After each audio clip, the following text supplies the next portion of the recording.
दुनिया जे तारीख़ जी ख़तरनाक तरीन औरत धाड़ियल ऐं पोइ पार्लियामेंट मेंबर बणजण वारी फूलन देवीअ जो किसो।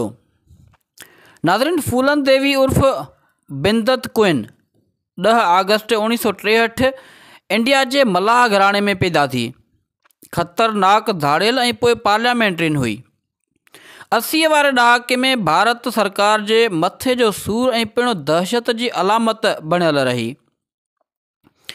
हाणोकनि नक़ादनि मूजिबि फूलन देवी भारत जे 50 करोड़नि खां वधीक मुफ़लिसीअ जी लकीर खां हेठि ज़िंदगी गुज़ारण वारनि हेठियनि ज़ात जे हिंदुनि ऐं अक़लियतुनि जे हक़नि जी पामाली ऐं इज़त नफ़्स जे नाले ते क़त्ल आम जे ख़िलाफ़ आवाज़ बुलंद करण वारी पार्लियामेंट जी मेंबर, हीरो ऐं सघ हुई, जंहिंजो ज़िंदा हुजणु हिक ख़ासि तबिके जी अखि में कंडे बराबरि हुयो। 1981 में फूलन देवी 24 ज़मींदार ठाकुरनि खे हवेलियुनि मां गेले ॿाहिरि माण्हुनि जे अॻियां फायर करे क़त्ल करे छॾियो। फूलन देवीअ जी ज़िंदगीअ ते अणॻणिया किताब लिखिया विया आहिनि, जंहिं मां मशहूरु लेखक मालासीन जो किताबु आहे। उन्हीअ किताब जो तर्जुमो दुनिया जे 27 ज़बानुनि में थी चुको आहे ऐं नाले वारे फ़िल्मसाज़ शेखर कपूर पंडित क्वीन नाले सां मशहूरु फ़िल्म ठाही।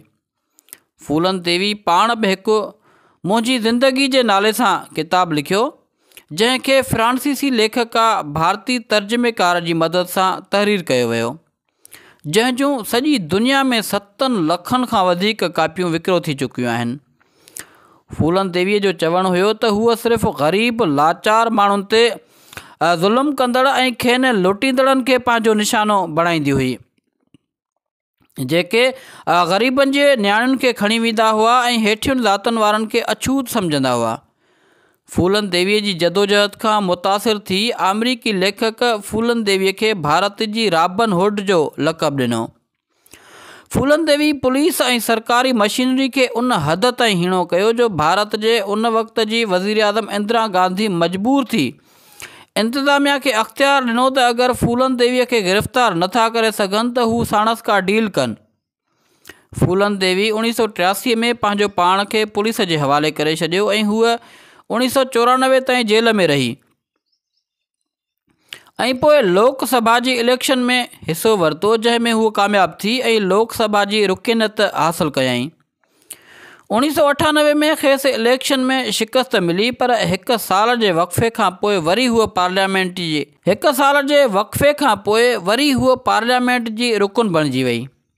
जेल जी आज़ादीअ खां पोइ दुनिया जे 80 मुल्कनि फूलन देवीअ खे पंहिंजे मुल्क जे दौरे जी दावत ॾिनी ऐं 20 मुल्कनि खेसि नोबेल इनाम जे लाइ नामज़द कयो, पर भारतीय हुकूमत जे ठाकुरनि उन्हीअ नामज़दगीअ खे सर्दखाने जे हवाले करे छॾियो। जुलाई 2001 में मंझंदि 1:20 ते फूलन देवीअ खे पंहिंजे घर अॻियां जॾहिं हूअ पंहिंजी गाॾीअ मां लही रही हुई 3 नक़ाब पोशन गोलियूं हणी क़त्ल करे छॾियो। फूलन देवी उन वक़्तु भारतीय पार्लियामेंट जी मेंबर हुई।